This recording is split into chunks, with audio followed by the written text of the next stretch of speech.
What's up, rock stars? It's Rox coming to you today with a review for Love and Hip Hop Miami, Season 3, Episode 6. So let's get to it, shall we?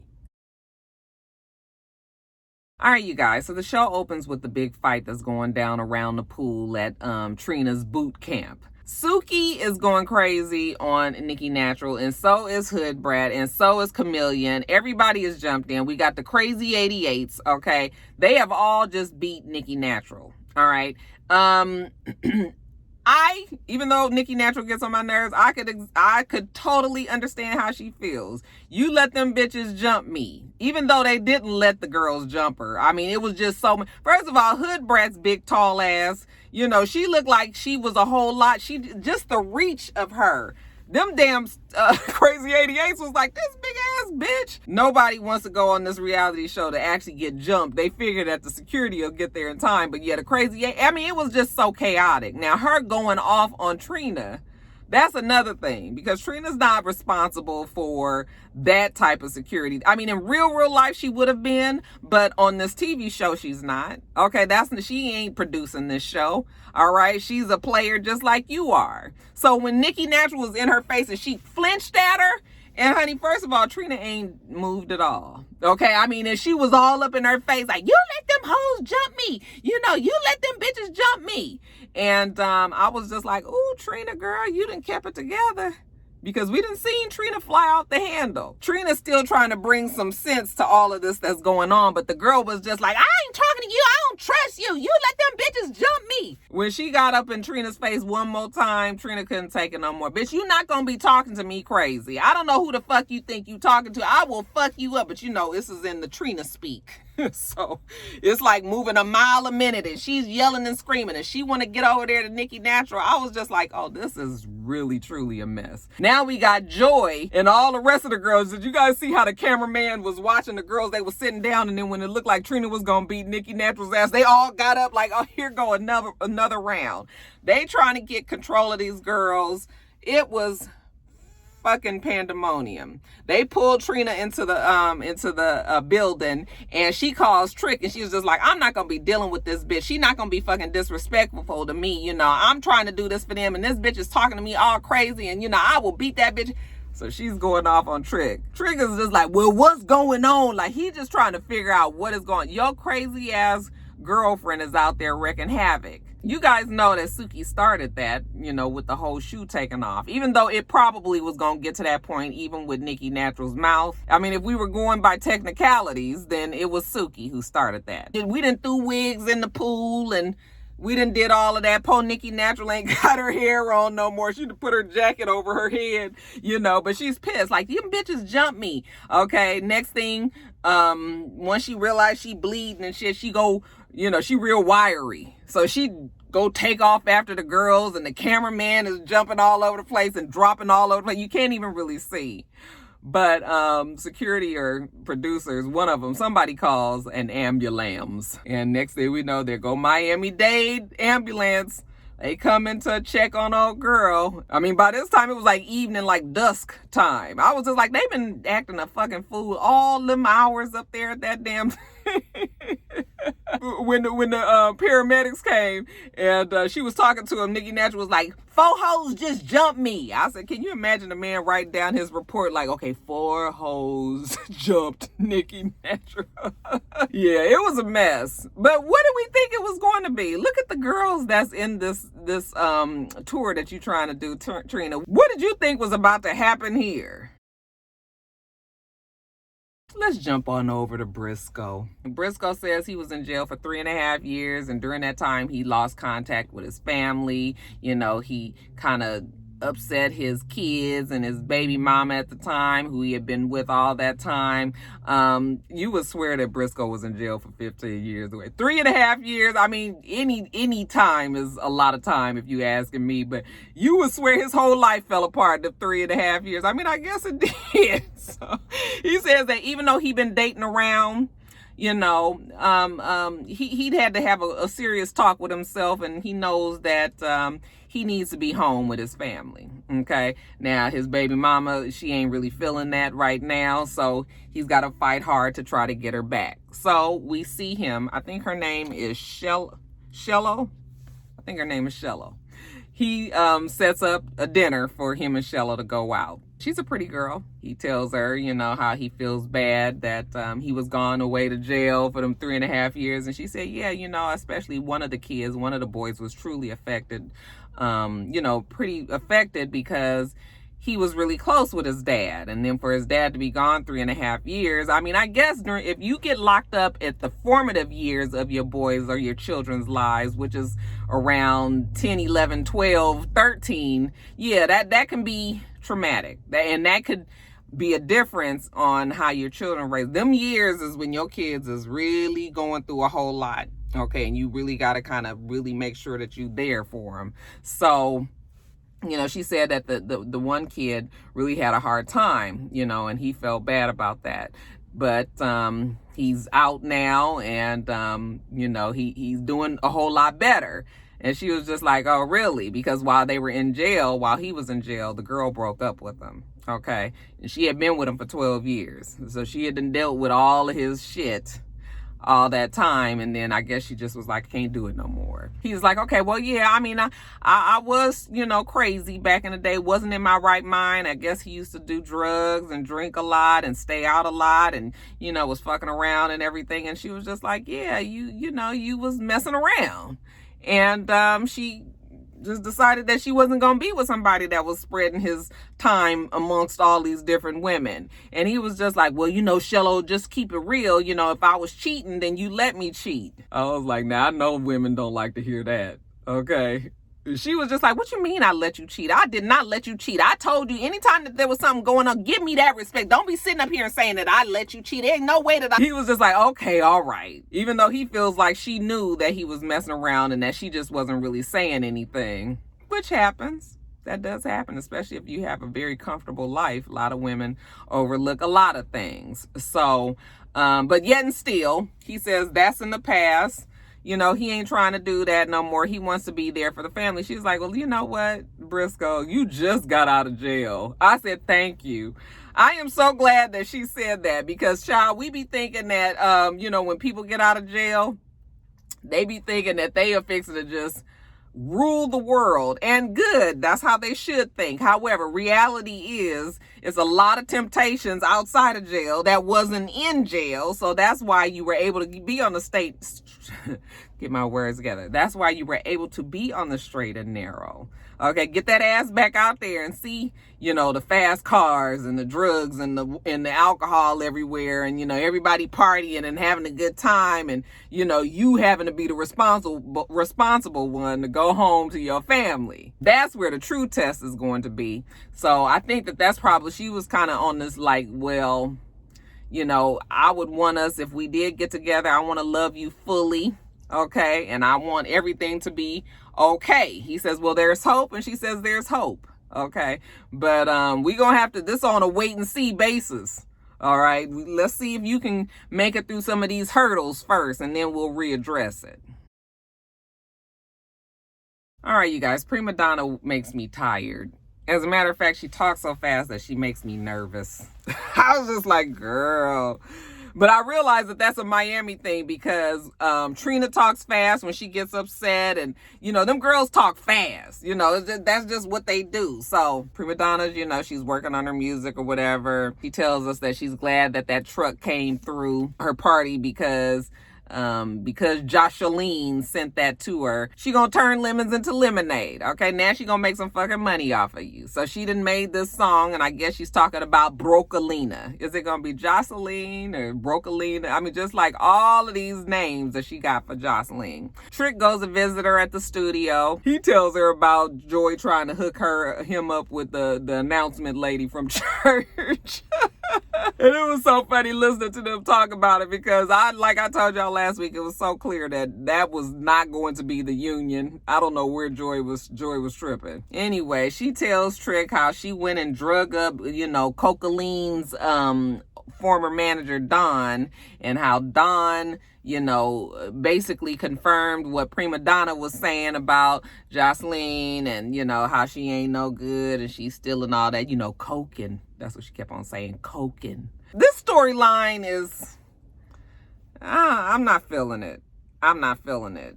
Okay, even though people are saying, oh no, there's real beef there. They all grew up together. That's why they don't like each other. You know, and Jocelyn really does have problems and all of that stuff. I'm not feeling this thing with primadonna. She's still talking about her being broke. Obviously, they did some of these scenes before the news came out that Jocelyn was going to have her own show. I mean, I don't think, like, the girl's not broke. She might not be just flat out rich and all of that, but you know, so just the whole thing with primadonna, I just be like, okay, let's move it on along.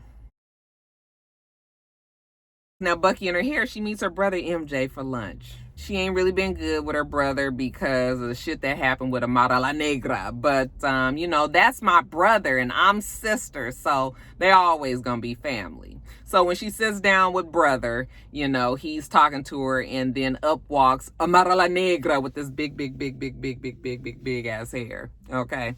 And Bucky and her hair was just like, well, I'm just gonna hug you because you are my sister, you know, even though she's been pissed off at her all this time. Bucky and her hair says she's not a negative person. Now that Julian is not in my life, I feel like I am taking control of it and ready to fix everything that's in it. And that means this friendship with her sister friend, Bucky and her hair. And long story short, look, bitch, I miss you. I know that I hurt your feelings. For that, I apologize. She just feels like they are sisters, especially since she's gotten in this relationship with MJ. And, you know, she just doesn't have Bucky in her hair. She misses that spirit around her. Even though you get on my damn nerves, okay? She misses seeing her big face on FaceTime. And then she tells her about Julian. I didn't think that he should be my manager anymore. Bucky in her hair was like, girl, you lying. You can see that she was just a little worried about that. MJ assures her that she didn't need him. She didn't need Julian. You got Bucky in her hair and you got MJ. I said, oh yes, well your career should be in great hands with those two. Does anybody have any experience managing anybody? We your support. Oh, okay.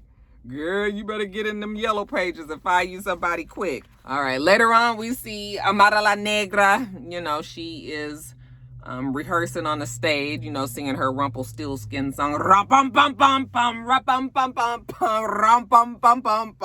said, well, looks like she's booked a concert or something for herself, so she might be doing okay. Like she said, she's taking control of her career. And if anybody knows anything about getting rid of Julian and starting all over, it's Trina. So when she gets a break, she sits down with Trina, and after she has to go on and on about, oh my God, I'm sitting here with Trina, she lets Trina know that she let Julian go. And she's nervous about that. You know, she's booked this concert for herself, even though Boost is sponsoring it. You know, I guess she was the one that did all the arrangements. And, you know, Trina was just like, well, I think that's the best decision that you could have ever made for yourself. Have you talked to Julian? That's what Amara La Negra asked Trina. And Trina was like, no, because there's really no reason. You know, there's really nothing else that we need to talk about. You know, the fact that he hasn't been around even after my mom died, you know, he didn't choose to be around then. There's really nothing now that can repair that. That is damage done over.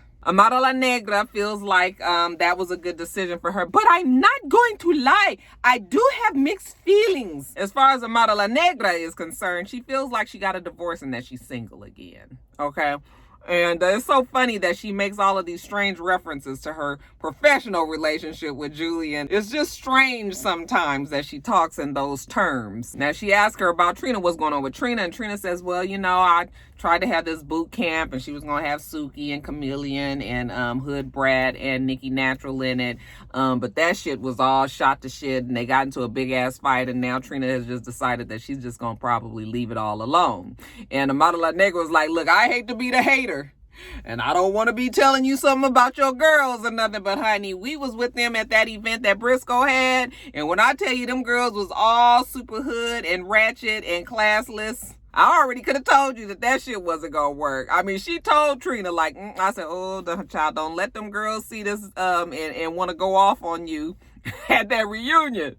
Oh, because they look like they gonna have that damn reunion flipped and turned the fuck over. They are going to wreak havoc Them girls are going to wreak havoc in that reunion. Just wait and see. But Trina says it's fine because it's done. So it's just really whatever at this point. Okay. Later on, we see Amara La Negra. My life is finally falling into place. I dumped Julian. I made up with my sister Bucky in her hair. And now there's just one other thing that I have to make right. And that would be her relationship with JoJo. All right. Now, I, for the life of me, don't know why she insisted on being JoJo's friend, especially when JoJo pulled that shit last season talking about her, putting a voodoo curse on her. And I'm telling you, I was just so outdone with that. But anyway, she was like, I know everybody says that I need to leave JoJo alone, but that is her friend. And she's not really sure how JoJo's going to feel, but she's ready to make amends. And I'm thinking to myself, like, you had this girl come out to the last event acting like you wanted to be her friend, and then you told her off, like, you only want to be my friend because the cameras are here and the season just started. Now you want to do it again? If I was JoJo, I'd have been like, fuck you, girl. Just call me on the phone. I ain't got time to be wasting gas coming out there just for you to change your mind when I get to your face. So anyway, they sit down together and JoJo seems like she's pretty patient, and Amara La Negra says that she forgives JoJo and she wants them to be friends. I feel like forgiving you is a part of my growth. This is what she needs to do to move forward. And JoJo says, well, she feels like, this is what she also needed as well. So I said, okay, at least we on the same page. Amara La Negra warns her that the only way that this is going to work is that, everybody got to be okay with each other. Bucky and her hair, she's her friend. And, Bucky and her hair is going to have to try to deal with JoJo. And JoJo was just like, I don't even think Bucky and her hair and her ignorant self is even able to sit down and talk logically and like grown women, anywhere. That damn Bucky in her hair is always giving JoJo the blues. And I still can't even really understand why. Why? Oh, because Bucky in her hair was mad that she was talking to Pleasure P. That's right. Amara La Negra is like, well, not only is she just my friend, but she's also like family now because I'm dating her brother. JoJo says, yes, I know that. She said, you do know that I know him, right? Wrong. No, Amara La Negra did not know that. Yes, she had met him some time ago, a couple of years back, and they exchanged numbers. And, there was some text messaging going back and forth, but nothing came of it and nothing was serious. And, that was that. Okay, so she just wanted to make sure that Amara La Negra knew that. And, Amara La Negra was like, I'm not going to hold against her something that happened 2 years ago. She's not going to worry about it. And that's fine. You shouldn't. There's nothing of it. My problem is that you have been with MJ all this time and he ain't never ever told you one time that, oh yeah, I did, we did exchange numbers some years ago and kind of talked back and forth a little bit, but nothing came. Why you didn't tell her that? You knew all of this damn vitriol was going on between your woman and JoJo anyway. It seems like you would have dropped that little bit of knowledge. So that also makes me side-eye MJ. I was just like, All right, you guys, so Hood Brat. We see Hood Brat at the jumper place. She's with her niece and nephew, King and Queen, and her boyfriend comes there to visit. I like her boyfriend. I like Hood Brat, too. She seems like, sometimes it's the element that we are around that brings out our best or worst parts. So when she's with her boyfriend, he seems to talk very sensibly to her. She seems to be receptive to it. She seems to have good sense and, have her head on straight. It's just when she get around the other ignorant ass motherfuckers, that it just kind of all go left. But when she's talking to the boyfriend, she's just telling him about the boot camp and how it just went left. And how Trina was so pissed. Trina was just like, I ain't doing this shit no more. And he was like, I don't blame Trina. Like, I'm trying to bring all of you guys together and put my name on this. And you guys do this? Like, why would she want to do this boot camp for you guys? I mean, that's a given. I said, thank you, boyfriend. And Hood Brat understood. She was just like, I just feel so bad because she felt like that was her opportunity and that she may have blown it. He says, well, if you feel like, that was something that you really needed to do, okay, remember she's trying to get custody of her niece and nephew, then maybe you can sit down and talk to her. Maybe you can see after everybody then cooled down and, kind of thought about it and got over some shit, see if she'd be open to it. So She says, yeah, that's probably what she'll do. So then we see her and Trina meet for like lunch. I was like, look at her, Brat. You know, she was all done up and had her hat on and everything. When Trina sits down, you know, she tells her that she's so sorry about boot camp. Trina was just like, oh my God, boot camp, don't even bring it up. That was such a fucking disaster. And I spent so much money trying to, you know, get everything together, get the studio time, get the clothes for the girls, you know, get everybody here so we can all just kind of get prepared for this tour, and then for everybody to be fighting like some wild fucking animals. Yeah, she's very disappointed that this is not even gonna come to fruition. You want me to put you guys on a tour bus together and be responsible for all of, oh, hell no. So yeah, the tour, as far as Trina's concerned, is done. And Hood Brat was just like, so, you know, are you done? Like, where are you at with it? Are you like at a 10? I'm done. You know, is it a 5? Trina says, I am done. Not putting my name on it. I'm not sponsoring nothing. I ain't paying for nothing. I'm not putting the girls together. I'm not doing none of it. And you could tell that Hood Brat is real disappointed. You know, she just was like, the reason why it went so left so quickly is because Nikki Natural was, you know, starting to fight and had a whole bunch of shit to say. But see, Hood Brat wasn't even there at the beginning. Okay, it was Nikki Natural and Suki. By the time Hood Brat came, everybody was already in it. You was just ready. Okay, you just came in, you was at go. And you just decided because your girls was over there, you was fighting with them. But, you know, she was like, I'm just the kind of person that's not going to let somebody just talk to me crazy and Trina was just like, do you know how many times that you're going to have to control yourself? It's going to be people around you all the time that talk crazy to you. And you're going to have to learn how to control it because see what happens is opportunities are missed.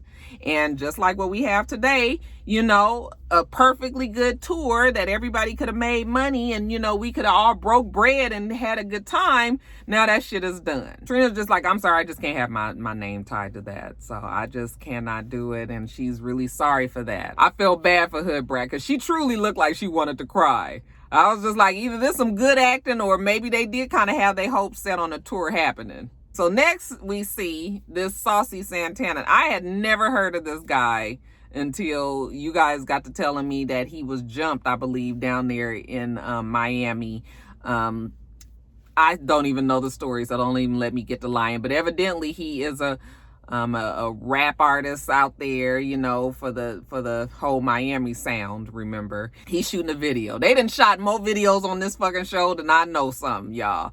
But he's shooting a video, and he's supposed to be real dope, and he got Suki there. Suki is in the song. She said that in one of his songs, he shouted her out. So, you know, that was a big deal. And I guess Chameleon is there as well. Suki comes up, what's up, pussy assholes? I was just like, now, is pussy asshole supposed to be a good term of endearment or is it supposed to be like an insult? I mean, I guess it's just like motherfucker. It can mean a whole bunch of things. Or bitch. It's like bitch. That could be good bitch or bad bitch, okay? What's up, pussy assholes? I was just like, oh, I can't do Suki. Y'all, I cannot do her. I can't. She don't make me laugh in any kind of way. When I see her, I just be like, oh, she's so embarrassing. Hood Brat walks up and sits down with Chameleon and Suki and Saucy. And she tells them that she went to lunch with Trina the other day and that Trina not doing the tour no more. What you mean she not doing the tour no more? Bitch, do you not remember what just happened? Why are you guys acting like you guys didn't do nothing and that Trina is just canceling the tour out the blue? Do you know how much time and money I set aside for this? I mean, I done spent so much money and I done spent time away from my kids. I said, well, what was you doing? Because we was just starting the boot camp. So now what money and time did you invest that you losing because Trina... I was just like, girl, if you don't cut it out. They were very disappointed and upset that Trina has decided not to do this tour anymore. And Brat was just like, I tried to talk to her, but she said that she can't have all this out of control shit with her name on it. What was even funnier is Suki was just like, you know whose fault it is. It's that, what's her name? Bitch, you remember her name. But let's act like you don't. Nikki Natural. Yeah, Nikki Natural. That's that bitch name fault for starting everything. Now she gonna beat Nikki Natural's ass for fucking up the tour for him. And but yeah, they're all mad at Trina, you know, for not doing it. And Saucy was just like, look, if Trina did have her name on that tour, it would have been dope. That would have been good to have her name on it. But I feel like you guys all have your own following. You guys already have a presence out there. You have your own fans. Why don't you guys just get your own tour together? Okay, y'all just put it together and go on your. I said, oh, I can't wait to see that shit fall apart. Child, don't tell me that these three girls that ain't got no good damn sense. I mean, the chameleon girl seems like she might be cool. It's really just Suki who rubs me. She rubs me the wrong way. But Hood Brat and the chameleon girl, they seem like maybe, you know, but that's Suki, and she seems like a leader. Suki seems like a leader. So I don't know how that's gonna go, but he didn't put it out there, and they all seem to think that it's a good idea that they gonna sponsor their own trip, you guys. I mean, their own tour. Child, I swear for God, I hope that that's on this season. All right, rock stars, that's it. Let me get off of here. I still got to do top of the blogs and get on back to work. Make sure that you rate, comment, and subscribe to the channel. itsrox. The channel is for its rocks, and everything else I do be in the bottom bar. All right. So I hope that you have a wonderful, wonderful rest of your day, and I plan on doing the same. Till next time, rock stars. Bye.